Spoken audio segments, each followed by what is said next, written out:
Hello, everyone. My name is Joshua Gilliland, one of the co-founding attorneys of the Legal Geeks. We were in Japan. We have recovered from Japan, and we're now ready to talk about Star Wars Celebration.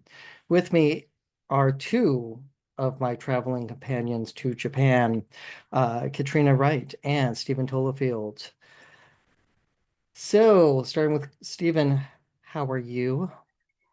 I'm doing good. The world is a lot less, it was a lot more boring, a lot less magical than when you're at Celebration. But it's slowly readjusting and or helps for sure. Katrina, how are you in a post-celebration life? I'm doing wonderful, thank you. Getting back into my routine. Got a little sick there after. Ooh. And don't know, wasn't sure what that was, but I'm recovered and feeling great. And no complaints. I'll take sickness with a lovely trip to Japan any day.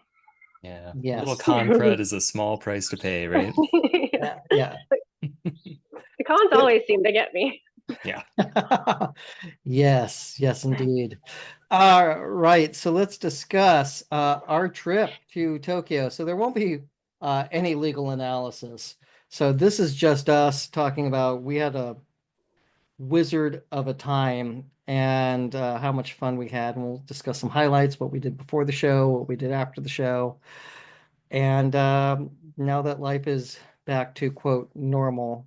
So, first things first, let's talk about the pre-show travel to Japan. Katrina, how was your adventure getting to the land of the rising sun? It was wonderful. It was great. No issues whatsoever. I'm good on an international flight. I sleep the whole time. Oh my gosh. I took ANA though for the first time ever. And they had the most adorable Pokemon flight preparation videos with little Pikachu's running up and down the aisle. It was so cute. Um, and the food was absolutely amazing on ANA. It was some of the best airline food I've had probably since like Etihad. So Impressive. travel trip was just great. No complaints whatsoever. Stephen, how about you? You guys arrived I think a day or two after we did. So Yeah, we got there right before the convention. We landed in Tokyo the day on Wednesday. No, yeah, no, Thursday. We left on Wednesday, but didn't arrive until like kind of after dinner on Wednesday or Thursday night. And so we got off our plane, we got off that sh weird shuttle from the airport to um to our hotel and ran. We had like 15 minutes to get our badges, and just like hit the ground running and ran into the line to get our badges. So yeah, it was the journey was mostly pretty sedate, except for that last little sprint. so I left on Saturday, April 12th and arrived on Sunday, April 13th because of the international date line. And uh, took the bus. We stayed near Disney and really did grow to enjoy that hotel and the surrounding area because it was Disney. Which so I thought there'd be lots of signs in English and other things that would make navigating easier. Sunday I was able to meet up with well, actually no, Sunday was more travel, get settled, watch Doctor Who, had the buffet, and made it to bed by 8 o'clock local time. Uh, Monday morning, went down to the water's edge because we were looked over Tokyo Bay. Because I was thinking, like, hey, my grandfather was there for the surrender, and met up with James Gomez and his buddy Ed from Monster Party. And we went to some vintage toy stores, the Godzilla Hotel. Uh, it was really cool, and had a fantastic time. And then met Katrina at the airport, which was again exciting to navigate. And then off to back to the hotel. The Tuesday, so we got to play tourist. Um, And so, Katrina, what was your highlights from the adventure before the show? Oh, so we had like a temple day. Was that the first day with the tour guide? A very fast, older Japanese gentleman that scuttled around the city. We had a hard time keeping up. But he showed us kind of the wonderful temples and the culture in various areas. He somewhat showed us how to work the train system, which is one of the most difficult train systems. I love a train. One of the most difficult train systems I've ever encountered. I had no idea they had so many various private lines and so many different types of lines. If you pulled up the map, I remember going to look at the map and being like, never mind, that's not, I'm not going to memorize that anytime soon. So what was good about and what I'd probably recommend for anybody going is our tour guide we picked out certain spots, and then he showed us how to get around and kind of gave us a primer on how to use the train. So that's always probably a good thing for everybody to do when they first get there, because you get a lay of the land and then figure out at least where the train ticket systems are and kind of how they work. But very, very complicated, but still a lot of fun. Do you have anything to say about that day, Josh? Yeah, well, before you arrived, I took the train back after hanging out with James, and to my horror, I learned that the train reversed. So I thought I was going back to the hotel, and it made it to a specific stop because it was an express train, and then it started going the other direction from which we had just, arrived. And I thought, that's not good. That's not how I thought this was going to go. And my train adventure, I was not lost in Tokyo. Like, so it was not an after school special, but it was, popping off at one of the other stops, taking the train to the main Tokyo station, which is intimidating. But luckily they have color coded markings on the floor to follow like to which train that you need. So there was a switching, and that was unnecessarily exciting. But made it back to the hotel and was able to drop off some purchases from that vintage toy store, and made it back from the tour of Tokyo. I mean, we had a great lesson in how the train work, but more importantly, it set the theme for us for barely good luck. Um, at one of the shrines, it was, you drop 100 yen, which is a coin, and their valuation system is completely different than ours. So when we think $40 for them, it's like, like 500 yen, and it's a very different, mathematical equation to run in your head. Uh, but dropped in a coin of 100 yen, and got my fortune. And I opened it and it said barely good luck. And I thought, like, good enough for me. I can work with barely good luck. And the tour guide was like, no, that's actually bad. You should, tie it to the rail and do it again. And I was like, no, we could make it work. And that turned into the theme for the rest of the show. So we can talk about where barely good luck happened later. Uh, but Wednesday was our Mount Fuji day, where barely good luck granted us great weather. Cherry blossoms were still open around Fuji. We could see the snow blowing off the mountaintop. Uh, it was just so much fun. Uh, Katrina, what were your memories of Mount Fuji and the restaurant where we had lunch? Mount Fuji was absolutely gorgeous, and I was so happy that we got to see those cherry blossoms. Our tour guide was telling us that typically they're only in bloom around like 2 weeks total, and more recently they've been in bloom for as long as 2 months. There weren't any in the city of Tokyo, so we didn't get to see any on our initial tour. But for whatever reason, they were lingering around the mountain. And what I loved about the tour was the secret little spots that our tour guide kept pulling off to where he wasn't supposed to. The one specifically that sticks out to me is that there was the lake where you had the view of the cherry blossoms and the Mount Fuji in the background and overlooking a lake. It was absolutely gorgeous. So thankful for him showing us around and then stopping in all sorts of places he wasn't supposed to so that we could get a good little shot. And then it was a madhouse. It was so busy, probably because the cherry blossoms were still there. So the line getting off the freeway was how long would you say, Josh? So long. It was like 20 minutes. I mean, yeah, it was rough. Uh, I was impressed with his work stamina because that kind of like defensive driving is an art and skill. And the parking around the first little village that we went to at Mount Fuji was some of the worst parking I have ever seen in my life. And I survived driving in Boston and LA. Like it was bonkers scary on that little parking lot.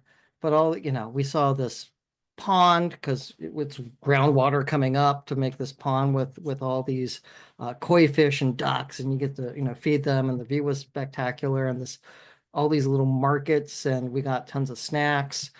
You got that seafood that is hard to explain. Um, Some sort of like squid. I don't even know what it was on a stick, like, but in an egg casing. Oh man, it was worth a try. it was like seafood corn dog. Like it was. But like squishy and like rectangular. Ooh, you know.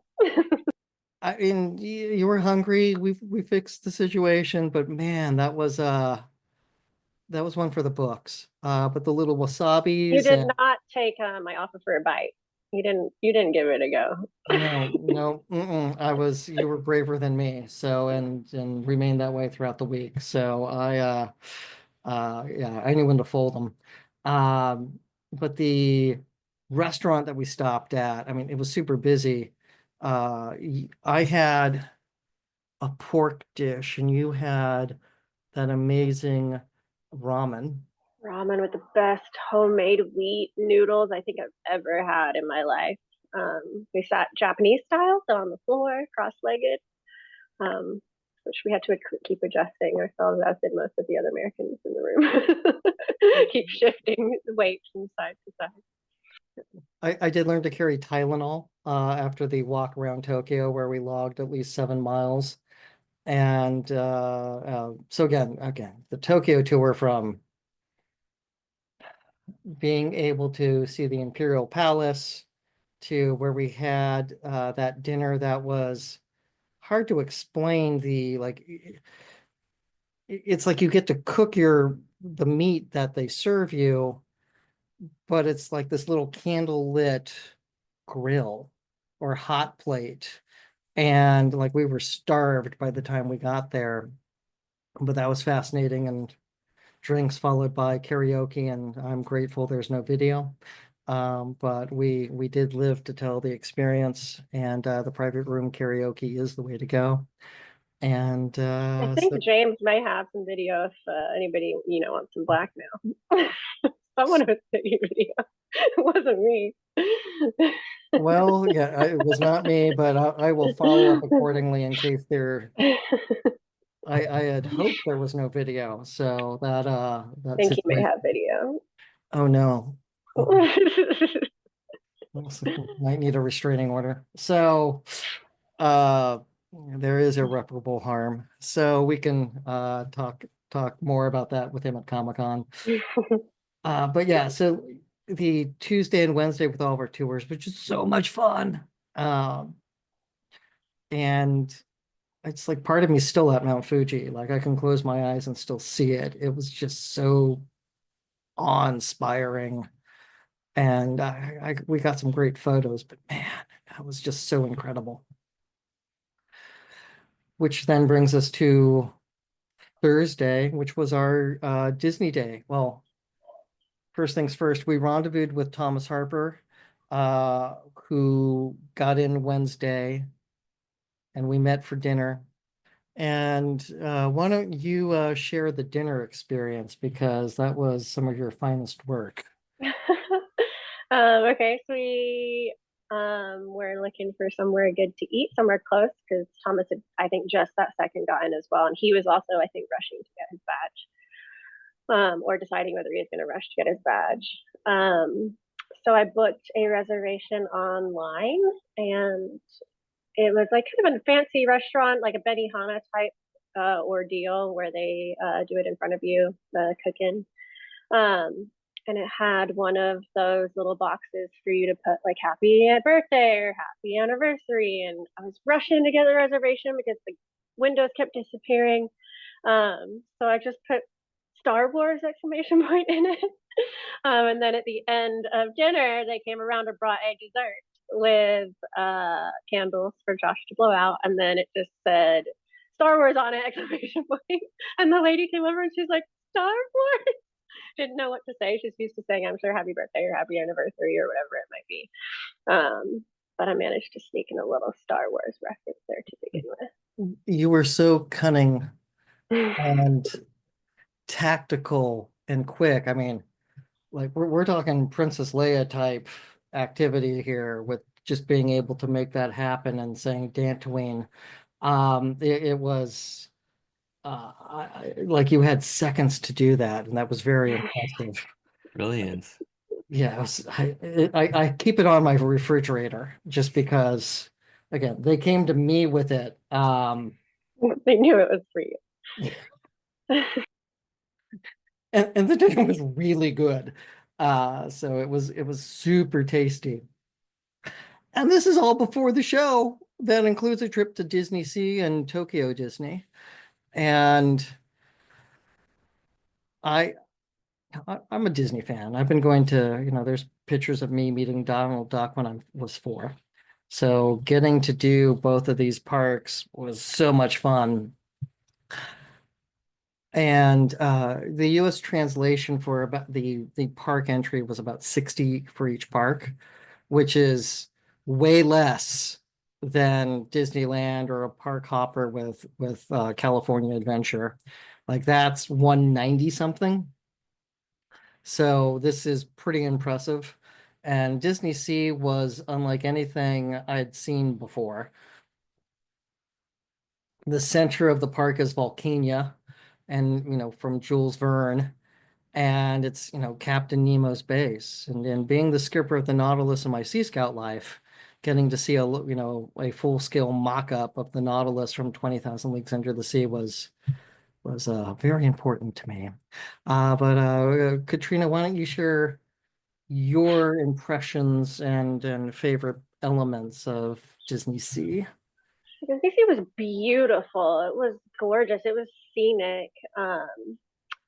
Had a lot of like the like kind of facade elements that say like, you know, certain places in Vegas do. But beautiful little areas. You had like the Mediterranean area where there was the most incredible curry popcorn. The lines for the popcorn were arguably some of the longest lines in the park. It was a very, very big deal. I can see why that curry popcorn was to die for. I dream of it.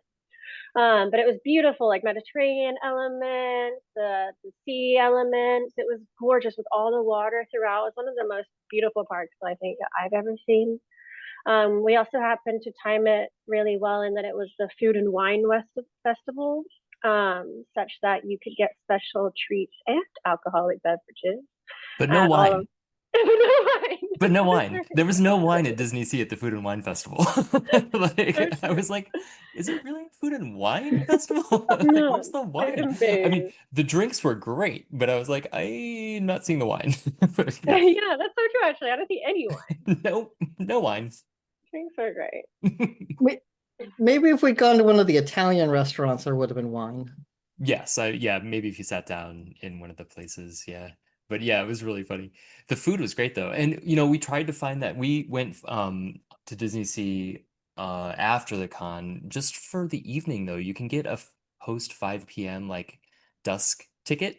So you get like 4 hours in the park and it was perfect. We just went to have like dinner and food and we tried to find the curry popcorn. We found every flavor of popcorn but the curry. We were so sad. The fact that the app showed the lines for the popcorn was something I was not prepared for. That'd be like Amazing. going to Disneyland and seeing an app saying how long the line is to get a churro. Like it's just not something you expect. I did have one of their churros that were potato based. It was different. It was tasty.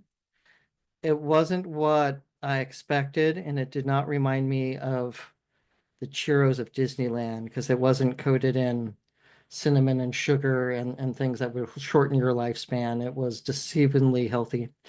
And but it was tasty, but it was different.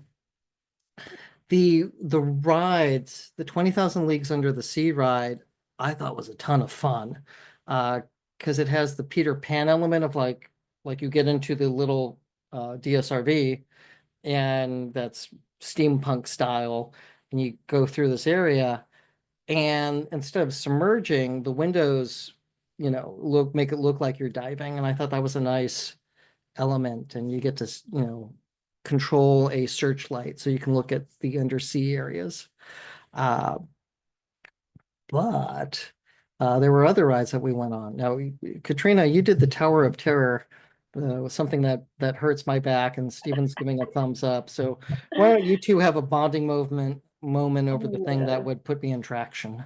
It was so fun. Did you love it, Steven? I did, I hadn't been to Disney. I'm not from California, so I hadn't been to Disneyland really until about 5 or 10 years ago. So by the time I got there, Tower of Terror had already been reskinned as the Guardians of the Galaxy, so I'd never done the original version of it. So it was really cool to do that, and it was fun. I feel like it was not as scary as I thought it would be. Yeah, I guess it's a shorter drop, I think, than maybe the one here, but Maybe, something yeah, about a haunted monkey or something. I yeah. was like, it was all in Japanese. I had no idea what was happening. But it was so much fun. We all got, it's one of those rides where you all get off and everyone's giggling and giddy, and that's like what theme parks are all about, I feel like. It's fun. Did you Yeah. do the Toy Story ride right around the corner? I think Josh did while I was on Tower of Terror. Super, Yes. super fun, right? We really Yeah, enjoyed that one. yeah, which is very, very similar to California Adventure. Yeah, it's And similar to the Spider-Man ride too. Yeah, so it was good, clean fun, but hearing all of the characters in Japanese is kind of a head switch because it's like, okay, it makes sense. Like, why? But no, you're not hearing Tom Hanks. Like, so it's a different, it's just different. I did have one of my higher scores though, so like that was fun. Uh, Years of practice being brought to bear. Uh, we weren't able to go on to the Journey to the Center of the Earth ride. I really want to do that the next oh, it was time. so fun. That one It, was really cool. That was my favorite. yeah, it looked good. We were just running out of time. It Yeah, was, we had the mantra of we'll leave something for next time. That's what's left for next time. that's a good thing to look forward to. It's really fun. The Indiana Jones ride is very similar to the California equivalent. And the soaring ride is very similar in the execution. Like the waiting room area has this 19th century European gliding uh, craft that I'm not familiar with a falconer that apparently is important in French history that I've never learned about. But the flight is like, let's just say 80% the same, except for the end, which is, Japan, which makes sense as the California one ends in California. So all of that's good fun. Anything else from Disney Sea either of you want to highlight? We were kind of running through it because we only had a few hours. We didn't get a chance to do a lot of the rides we wanted to, but it was just really fun. Ariel's castle at night was beautiful. That was really impressive. Um, yeah, it was a cool park. I really I enjoyed it. imagine it was beautiful in sunset because it was just such a gorgeous park to begin with. I Yeah, imagine like it was during so that pretty. hour. Yeah, it was beautiful. The Yeah. only other thing would be a tip if anybody wants to know is to sign up for the app and then to get a feel for how the like fast passes and DCAs work, I guess. It's not Yeah, a huge deal, but yeah. What were some of the other rides that we were able to do? Because We did there's a lot to do there. we did the little roller coaster. Which one? What was that? That was kind of fun. Yeah, Can't remember the now. one that goes inverted. Yeah, it has a loop. Yeah, it was Yeah. fun. Yeah, I'm glad that warned me. I chickened out. Uh-huh. I chickened out. That was You, cute. the tramp steamers. So it did, all of this was designed for the sailor. And for a tramp steamer is a ship that doesn't have a set routine. And they look like, paddle wheelers of old that were crossing, the Pacific or the Atlantic in the late 19th century. Except these boats definitely had diesel engines. It sounded very familiar to what I've, been able to operate. And Katrina humored me and nerding out and being on a boat. So thank you. Uh, but yeah, that was fun to take a little cruise on that.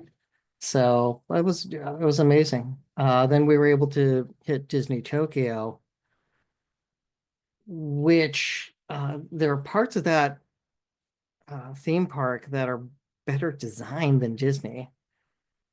Just with Main Street and how it's wider and it's covered, and it has like side streets that you can go down.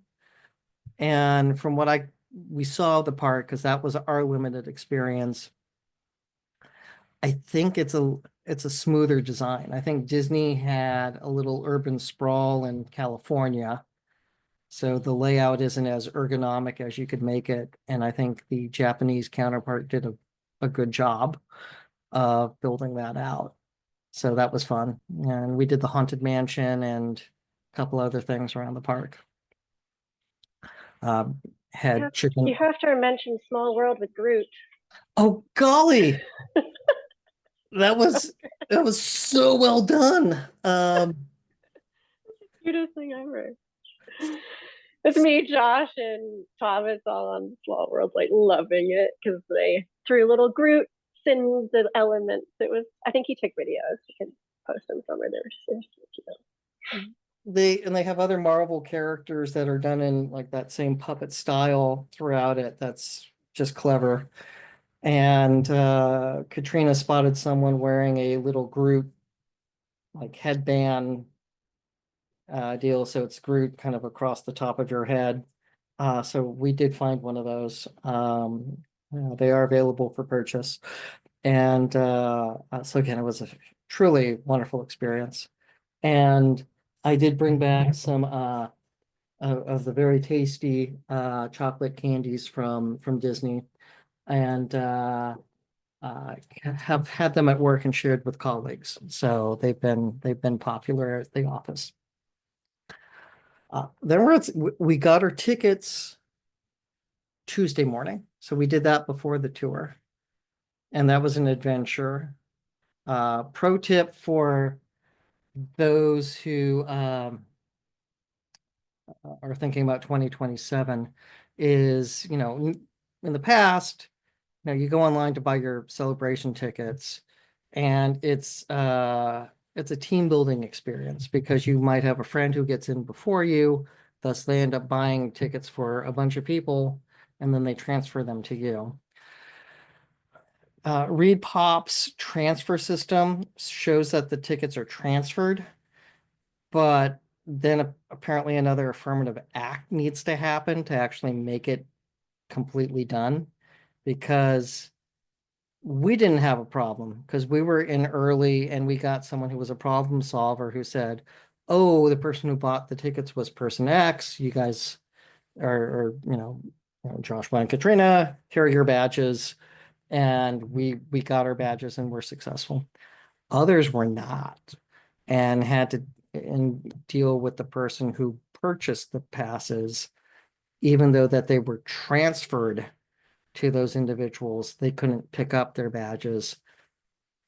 I was theorizing how to do a class action lawsuit in line, and looking up like what venue to sue in, if they started messing with people who crossed an ocean.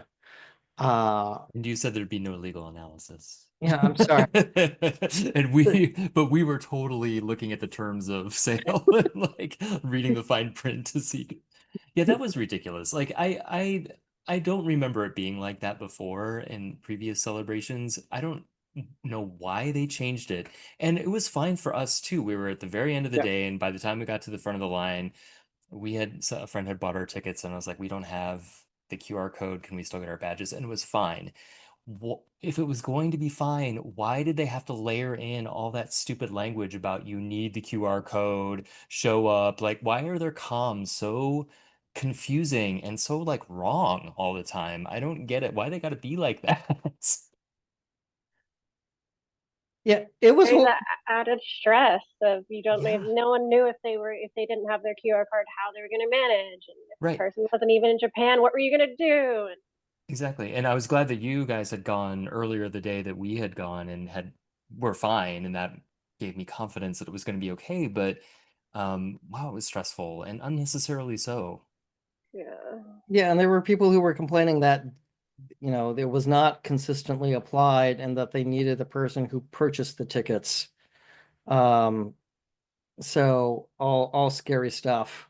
And because again, it's like, think of the damages somebody would have had if they had bought airfare, paid for a hotel, got to Tokyo, and couldn't get in because their friend in Ohio who got sick and or lost her job and decided not to go, canceled. And all of that is bad. Uh, so so yeah, all bad, but it worked out. So happy ending for us. And but again, that was unnecessarily stressful. Um, so unnecessarily stressful. But now we're crossing into the show, the main event. And so Friday, let's just take a look at our notes. Because barely good luck was holding on. So there was a long line to get in, and it started with Thomas and I. And Thomas had swag to trade and had his little sign that I have swag to trade. So we were getting stopped all the time by people who made like pins or stickers. There was Like a I haven't seen lot of that. swag. Yeah, I haven't seen people do that at like San Diego Comic-Con or WonderCon. So I guess it's a Star Wars celebration phenomenon. I thought it was cool to see, but getting stopped all the time was starting to turn into a buzzkill, because it was like every 3 feet. So like that did get a little rough, but seeing the creativity was inspiring, and or kids coming up to Thomas and it's like they would have a sticker and he gave them a coaster. It was just like that stuff was pretty adorable. And it's a good community experience. So despite the stopping, I thought it was pretty cool. And then we get in. So the first big panel was the Mandalorian and Grogu. I tried doing a standby line to get into Twin Suns. It was full, did not make that one. That was the only one we were not successful in getting in. But I took the opportunity to walk around the floor and watch some things at the main stage. Got the little lightsaber that they gave out that changes colors, and they were all on a circuit or Wi-Fi, and so their colors could be controlled. So they would all turn red at the same time in the audience, or all green, or all blue. And I thought, like, that's one impressive technology. And two, everyone's going home with like an 18-inch lightsaber.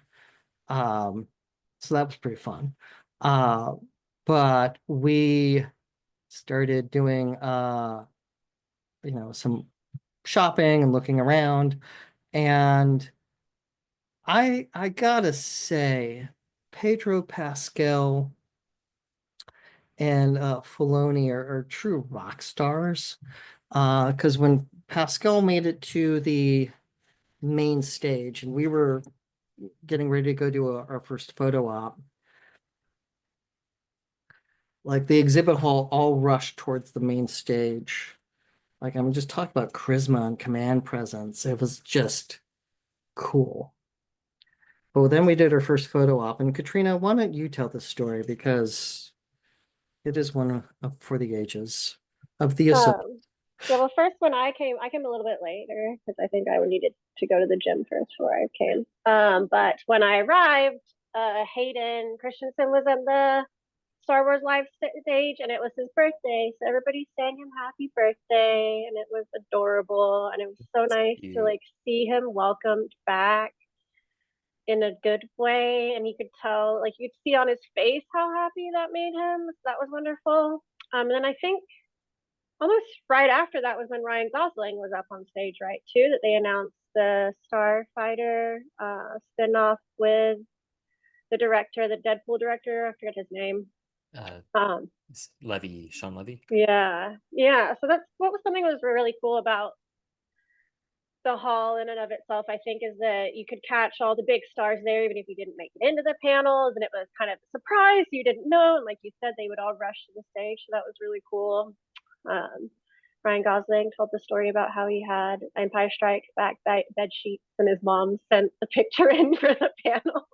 And he was like, "Oh, nobody else's mom sent their bed sheets in." So it's adorable. So that'll be interesting. But then we had our first photo op, the Ahsoka duo. It was awesome. It was so special. I walked in first, and Ashley Eckstein was like just like this, but put her arms out for a big hug. Like it was a huge hug and kind of set the stage. And then Rosario Dawson was there and let me in for a big hug, and she was like, "Wow, you're so pretty," and I was like, "Wow, you're so gorgeous," and we were shocked by each other's beauty, which was like so cool. It was That's so like the cute. coolest thing ever. And I'm blushing and couldn't speak and say anything. The boys said their little pieces. It was adorable. They were so wonderful and kind and welcoming. And I know for some photo ops, they're like, "Don't touch people or don't even shake their hands." And they gave us big old hugs and like welcomed us literally with open arms. It was so wonderful. That's now the top photo op I've experienced, and so it displaced the Ewan McGregor one, and which was, I mean, like he was cool because like he did, like shake hands. It's like, "Hi, I'm Ewan," and and arms around everyone, and like gentleman actor's actor. But like the hugging, the welcoming, like it was, even though it's like just 20 seconds, a lot happened in those 20 seconds of making people feel special and appreciated. They love the fans. I am so glad to see the voice actress and the live action actress like just being a dynamic duo. It's just everything good about fandom. They both cared about how you set the picture up. So the one before they did the pose with that girl, did you see back to Yes. back, which was probably such a cool picture. And then Rosario Dawson was like, "Oh, what are we doing? Just smiling, okay?" Like wanted to make sure that put extra effort in to make sure that she addressed each one of us. And then the pose is what we wanted as well. And she's got her arm like all the way around me in the photo. It's just really special situation. They were lovely, lovely ladies. That was the last one we signed up for. Like we were getting lunch before our tour and looking at the app, and I went like, "Oh, this one's still available." And we went and like we talked about it. And we're like, "Yeah, let's do it." So again, it was an impulse buy, and I am grateful we did that impulse buy because that's framed on the wall right now. It was just so cool. Uh, and they treated everyone so nice. And Katrina was just beaming with that story about, Rosario Dawson said I was very pretty. That I did have a custom t-shirt made and I know it was delivered. So with the quote. So I'll be riding that high for all year, maybe. yeah, so Whenever again, I'm done. yeah, the picture and the t-shirt to prove it. So it was again, like that was just that cool. I haven't seen that happen at a con before. Like it was just neat. We also did one with Vanessa Marshall later in the day, and she's amazing. And so quite the space mom. Love her as Hera. Uh, she and other castmates have the Pod of Rebellion right now, doing a rewatch of Rebels. Strongly recommend it. I think Rebels is one of the best Star Wars stories. So getting to see her just loving all the fans, the fact that she booked that trip on her own, and when the organizers found out she was going, they like promoted her up to like, like the photo op, and she moderated panels. So just, I mean, it was an e-ticket. So very happy for her. Remember the guy that came out when we were standing in line? He comes out and he like stops dead in his tracks. He's all on his own and he goes, and I was like, looked at him, it's so cute.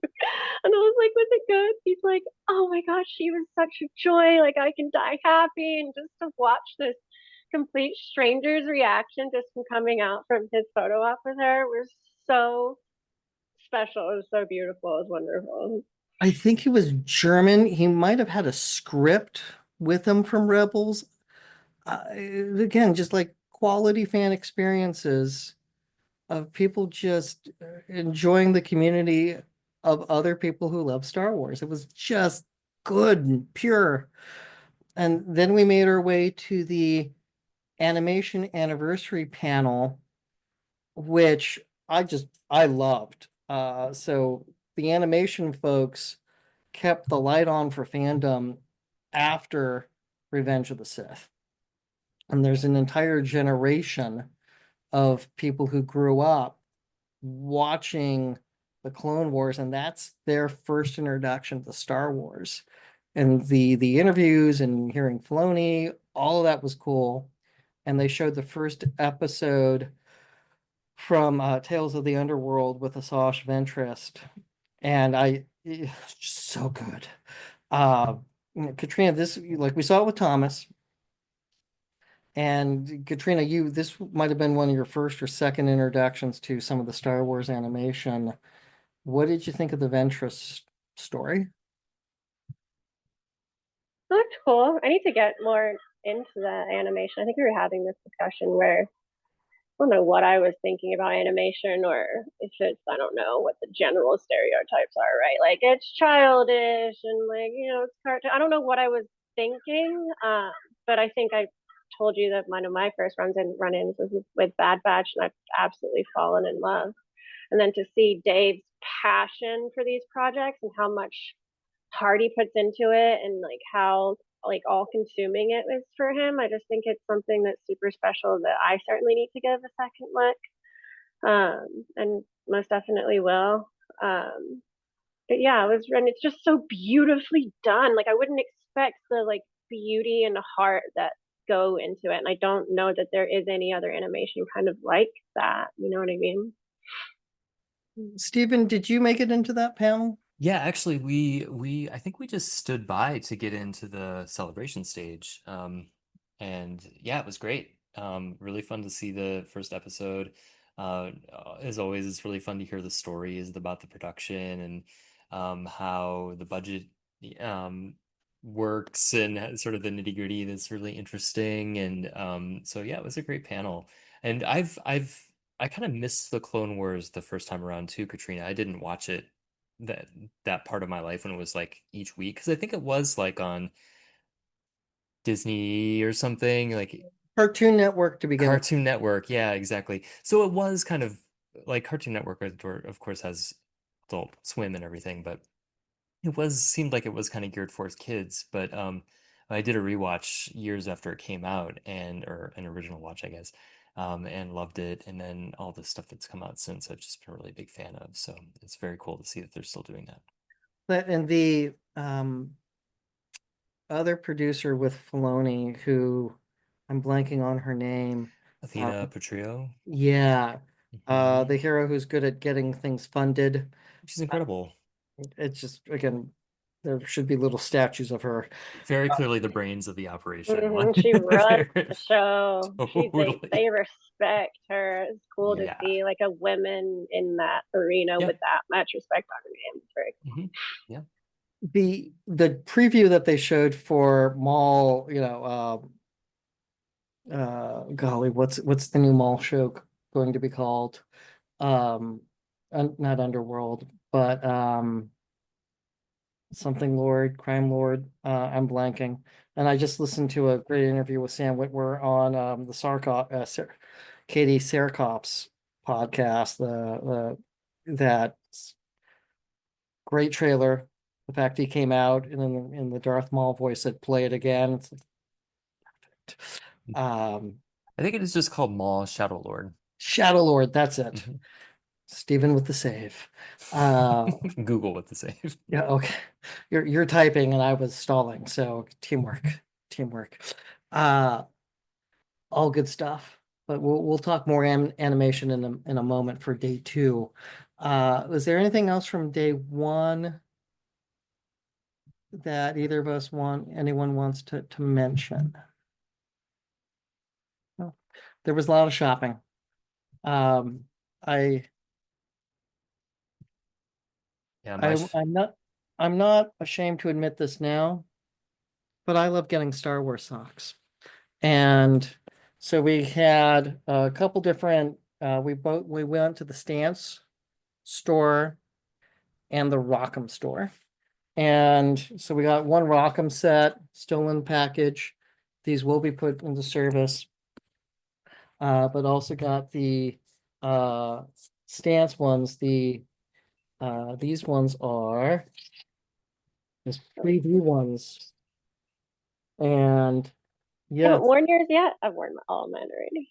I have not. I've looked longingly at them and Do you have your Lucasfilm animation poster too from that day? I'm going through my photos. I do. Yeah, 'cause that's a really cool poster that they gave out with that as well. Yeah, Um, I have yours as well, so we'll get I it. know, I was saying you could show everybody because they're so cool. It's in my office, home office. Oh, got it. But we'll get that out. And the other set from Stance. But I own a lot of Stance and Rock'em. And at the Rock'em booth, they had the artist who's designed them.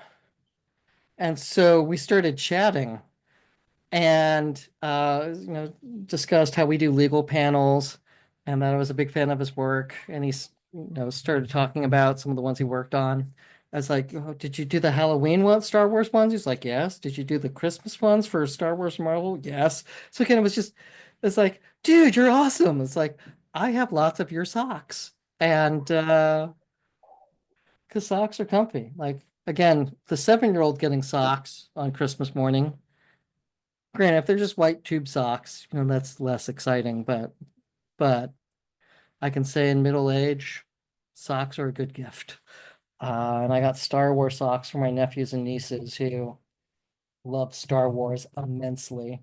So going to a Star Wars show and not bringing them back anything, I mean, they'll have fun memories. So very grateful about that. Uh, so yeah, so that's day one. Day two, the Andor panel. They had people who were doing the One Way Out cosplayers. Like it was a good way to warm up the crowd. Seeing the actors speak. I was in Twin Suns, like I was in an overflow. But seeing the actors speak and just the reverence that they all have for the subject matter and how much they love Star Wars was fun to see. But then we got to see the first episode. And, I've been watching Andor at home alone. Watching it with 1,000 of your new best friends is a preferred method for watching it. Steven, you're nodding, buddy. Share your love. What happened? I love we that was the one panel that I had a reservation for. And we were on the Galaxy stage for that one. Um, we wound up getting into a bunch of other ones just kind of luckily in standby, but that was the one I really wanted to see and was not disappointed. It was everything I kind of hoped for. And I love that the One Way Out is kind of taking over the Wilro Hood Rude the running of the Wilro Hoods with the ice cream bucket. So that's a really great tradition. I love seeing that. I was wondering, so when we were in Anaheim and they did the preview, or they did the Obi-Wan premiere, that was like at night, right? Like they kind of announced at the panel that everyone who was there would be able to come back and watch the premiere. And that was like a whole red carpet thing, and there was like costumes, and it was like a whole event. And this one was just kind of like you get to see the episode. So it was like it was cool and I was really grateful for it. But I was kind of found myself kind of yearning for that extra layer of like specialness that was the Obi-Wan premiere.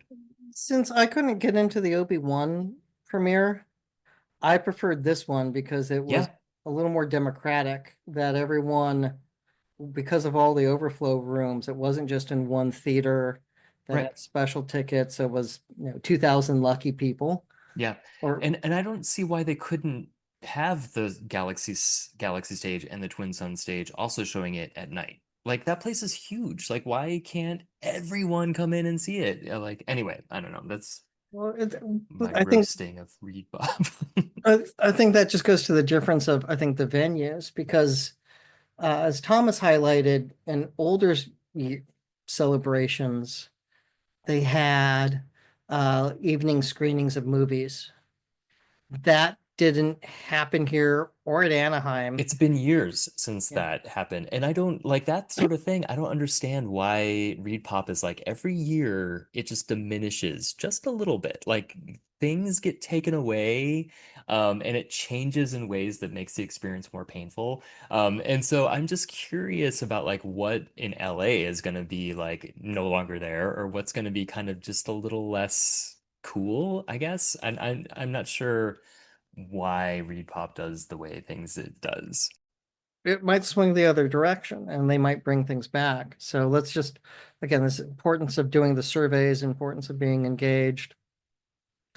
But all of that aside, the show ending effectively at 6 o'clock. Anaheim went later. It's not like WonderCon or San Diego Comic Con that has panels going up until 9 o'clock at night. That can include screenings and other community events. It's, we're done at dinner time. And I don't know if that's just Japanese culture with how they do a convention in Japan, or if it was a Rush re hour, maybe like getting people away from, I don't know, who knows. But, yeah, but it was just different because Anaheim yeah, went a little later yeah, and had more evening activities, yeah. but Anyway, in a different place. yeah, So we have Andor. We had the Ahsoka panel. that was the one we didn't get in to see. We were in the standby line for that and got cut out. But yeah, We did stand by and made it in. nice. And Katrina, do you want to share any of the Ahsoka panel memories you might have? Seeing you shake your head, I'm going to go with no. No, just like how passionate Rosario is about that character really blew me away. That she like championed for it to begin with or something, and then just how much she truly cares. That was my takeaway. It was beautiful to see someone in a role be that passionate about it. Yeah, she really campaigned for that part. She's kind of like a Simu Liu and So cool. yeah. Well, that, and hearing Filoni talk about realizing, oh, she wants to do this, let's talk to her. Like, it was like it's more than manifesting it. It was, the creative team going like, yeah, that is a good idea. Let's talk to her. How often does that happen? Of, just let's set up a Skype and we can chat. Like, good for them. Like, that's really impressive to pull off. And hearing her speak with such reverence for the fans who make that costume and the orange body paint and everything else that goes into it, there's just a respect.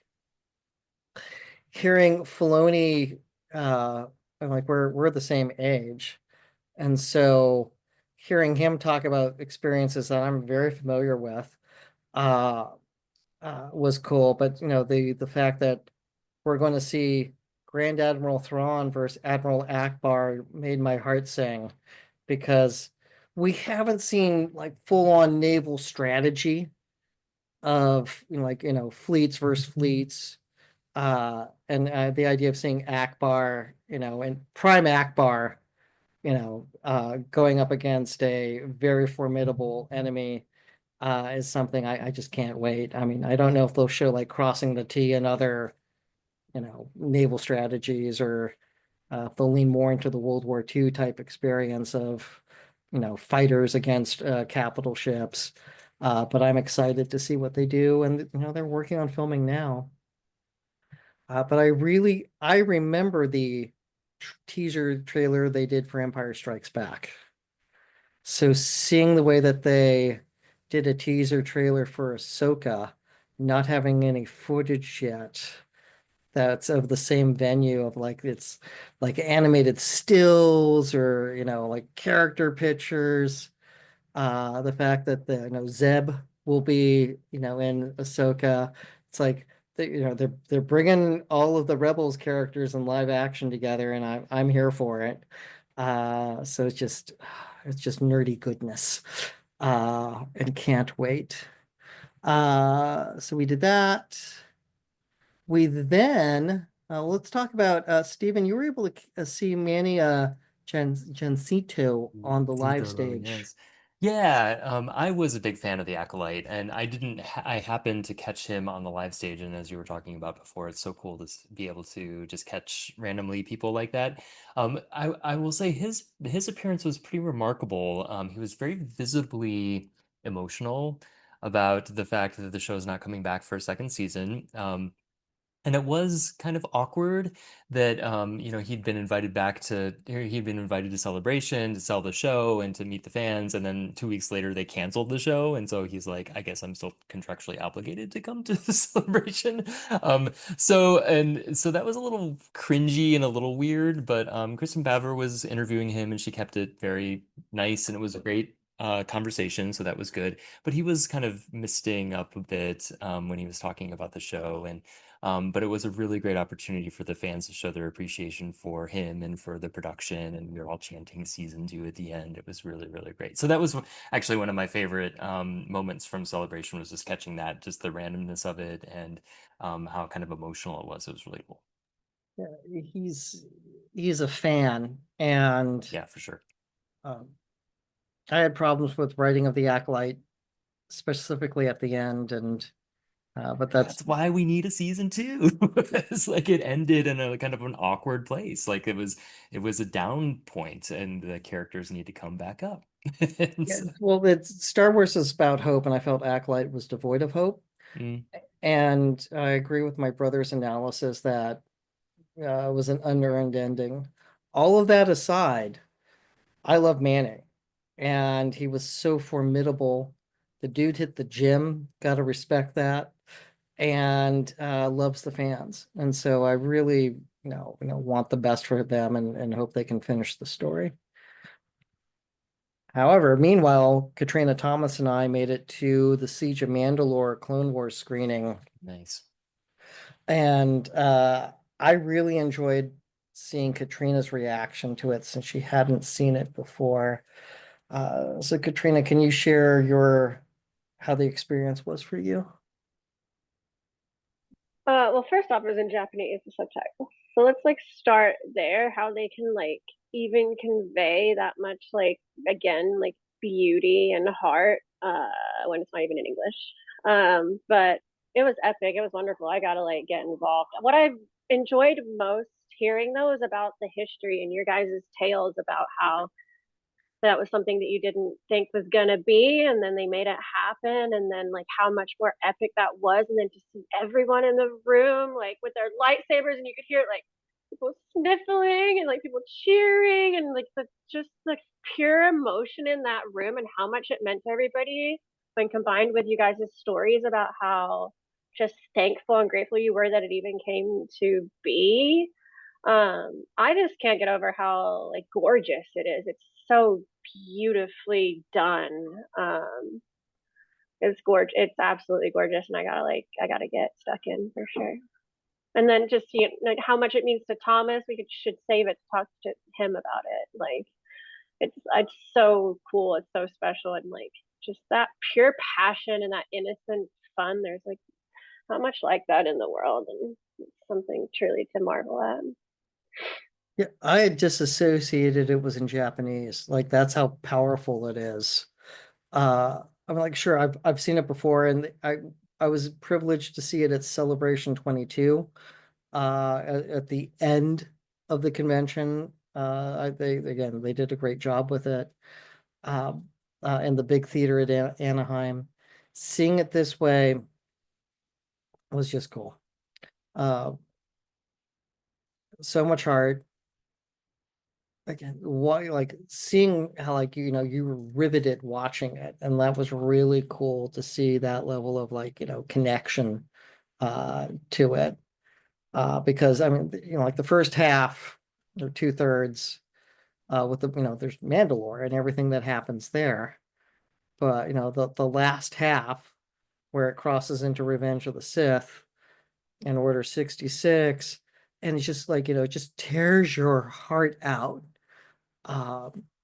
Especially with, like, I got chills again. See, yeah, it like, just, yeah, there are goosebumps.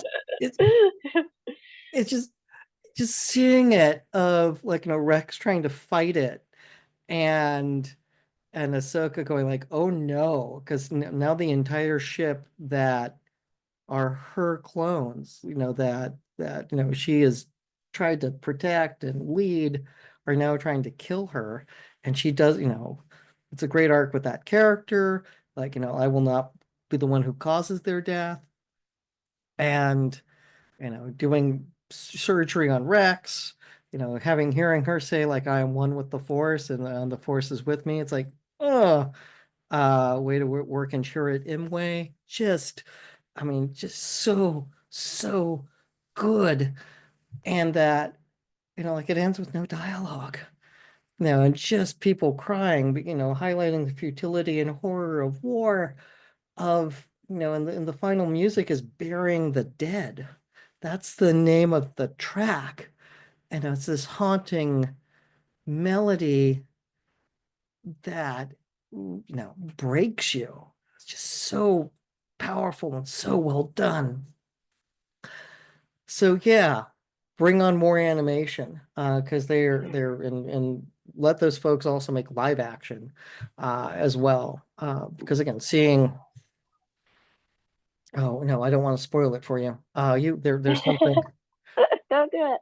No, I went to the restroom after, and all the girls are in the mirror, like trying to fix their makeup, sniffling, and like it was so cute.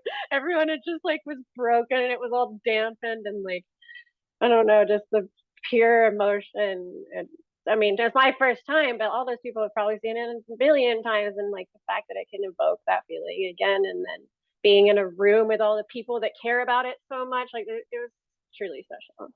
Yeah, there are a few stories that do that to a person years after they've already seen it. Like Wrath of Khan is one. Glory is one. It's a short list of media that can have that emotional gut punch.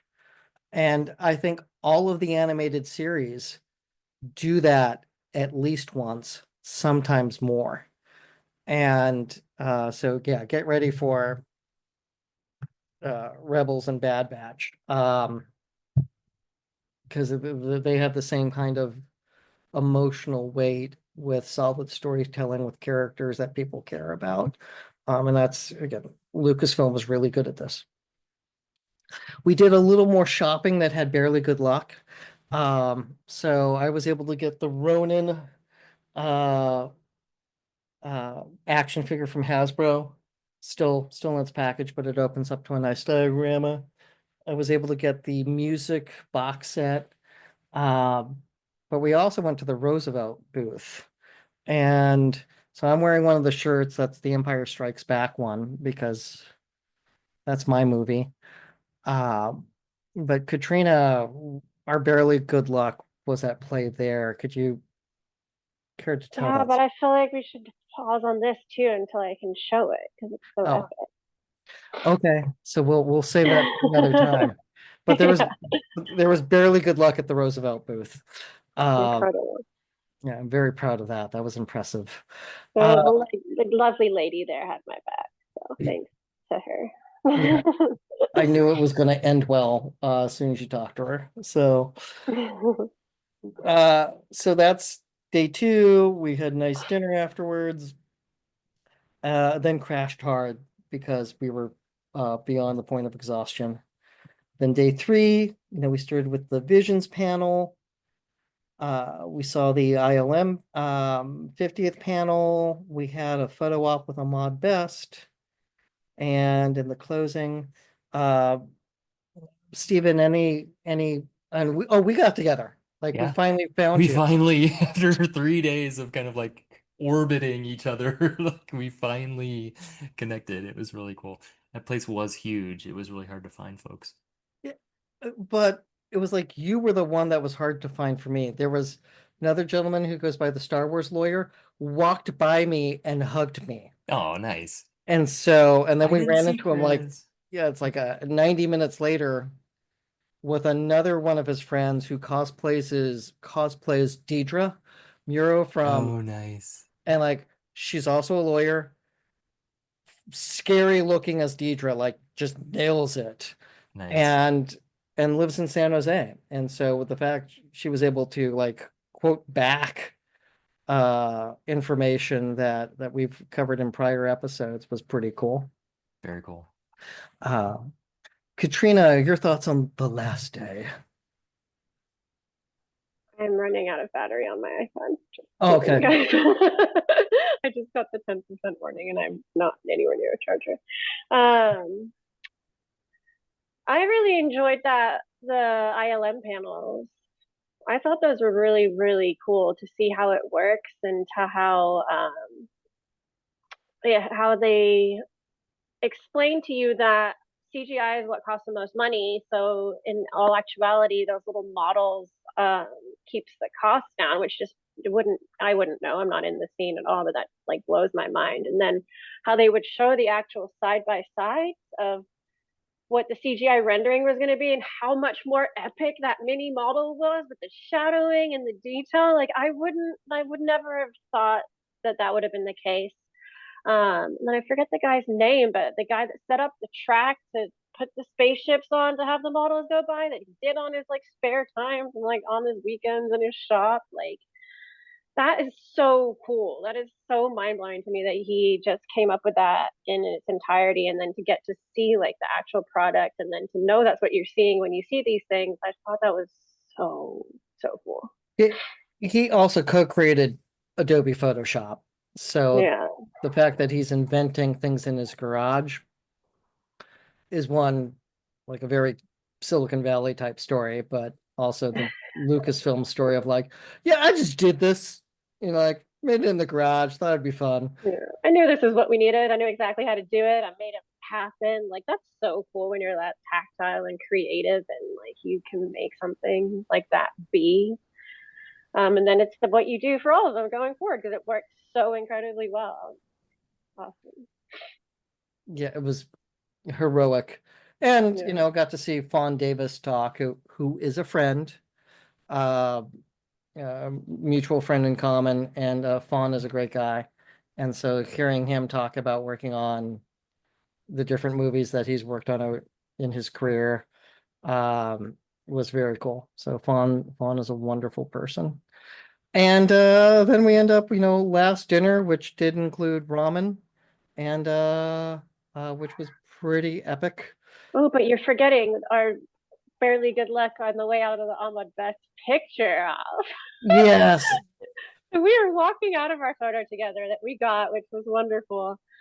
And I spot Hayden from afar, panic and spit out only the words I can get. I'm like, there you guys, Hayden.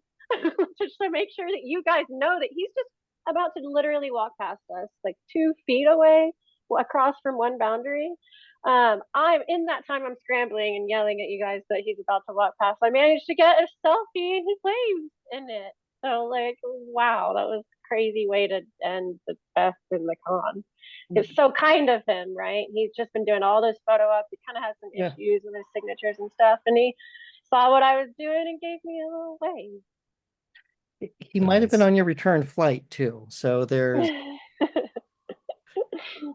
just he told me that, and I was like, do I go and maybe get kicked off this plane? Do I walk up there? Check it out? I did not.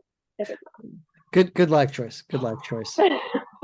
Uh, and the next one's in Los Angeles. So I'm not sure which convention center in LA will host it, but I was thinking it was the one downtown, isn't it? yeah, Yeah, I think the LA one in LA Live or in that general Mm-hmm. area. I think I it said would, it, didn't it? It's right by crypto, right? yes. Yeah. Okay. So plenty of hotels, so that'll be good. Yeah, kind of a sketchy part of town though. DT LA Yeah. is. Yeah. We But were just there last weekend. We went down for a concert and yeah, we stayed in DTLA and it was Yeah. it's Good very much location and to take the train up for people if they're that's coming from true. various places. That'll be That is good. true. yeah, Yeah, we can drive to it as opposed to crossing the Pacific. And that's right. there's tickets will be exciting. I'm guessing, there'll be events at the Lucas Museum that Yeah, can coincide.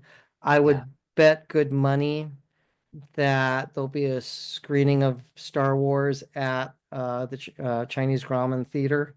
Mm, Um, Pretty cool. I've been wrong before, but that just seems like a no-brainer because there are so many of the iconic photos from the premiere in yeah. I 77. really I really hope you're right and that they take advantage of all the stuff that's kind of in LA and kind of around it to unpack things a little bit more. Yeah, and just it makes sense. I mean, like you have talent down there. I was expecting Anaheim again, LA close enough Hmm. that I think it will be a good time. But that's 2027, and so we'll have one movie before then, another movie right after then. So, there's a lot to look forward to.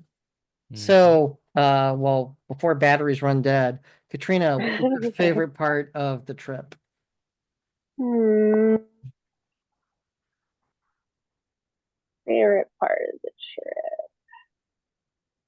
Honestly, like the Wagyu highball combos everywhere, a dream. An absolute dream. If someone was trying to sell Japan to me, that would be the way. Every menu has a highball and every like has the best Wagyu on every menu. Like, oh my gosh, that was an absolute treat. But I think like seeing the sight slides, Fuji was epic. Like the symmetry on that mountain, just absolutely gorgeous. The scale, I don't think I even knew what to expect there. And then probably the honestly the celebrity run-in with Rosario and Hayden, that was super special. And for the con that made it really, it was really cool. And then yeah, the Ahsoka duo and how warm and welcoming they were.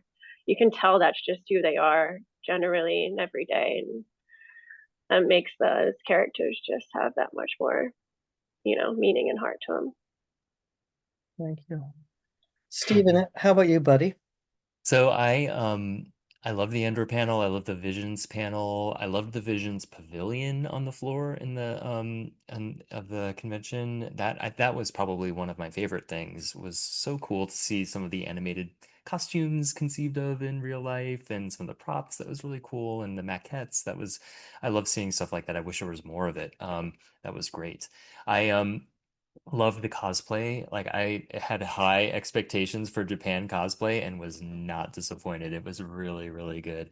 And also just the overall seeing Star Wars stuff in the context of Japan, where the cinema played such a huge role in developing the look and the feel and the stories of Star Wars, that seeing that connection in that context was just really special, and I felt really privileged to be able to be a part of that. So that was kind of my big picture favorite part.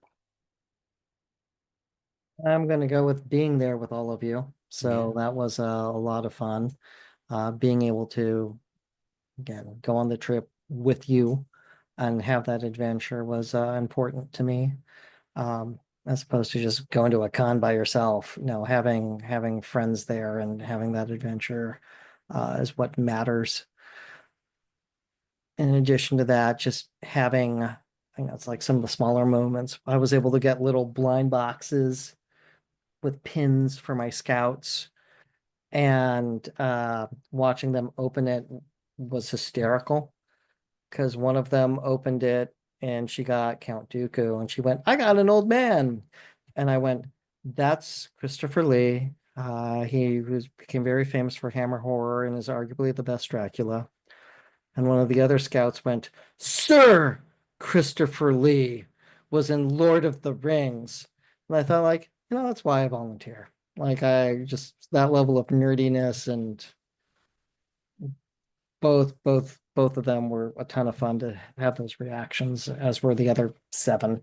All of that aside, it was a great trip. From the food, going to a restaurant in an alley where I wasn't sure if I was going to get black bagged or not, to again, Katrina's. You're lucky. You're lucky that wasn't my plan. Yeah, because I turned and we turned down the alley and I looked at Katrina and went, You where just are we? worry. Worry about it. Yeah, that was your reply. I was like, okay, and game on, let's do this. He went to tag us and he was like, where are we? Giving you any information. Somewhere. The karaoke was a ton of fun too. So and I started looking at private karaoke rooms in San Diego for Comic-Con. So Does it exist? there are some. And so I was Fun. sending you links on the other right after we got home. So there are, That's awesome. yeah, so need some more research, but might have to book one of those during San Diego. For sure. But again, it was just a ton of fun, and the fact we kept having barely good luck was a high point. That is all you need. Yeah, works we made it Plenty. we made it work. Yeah, ended well. So with that, everyone, thanks for tuning in. There was mild legal analysis, but not much. This was just pure nerddom of our trip to Tokyo. So we'll be back. We're going to start Andor coverage. Between trial prep and other deadlines and travel, we now need to get to Andor. So everyone, wherever you are, stay safe, stay healthy, and stay geeky. Take care.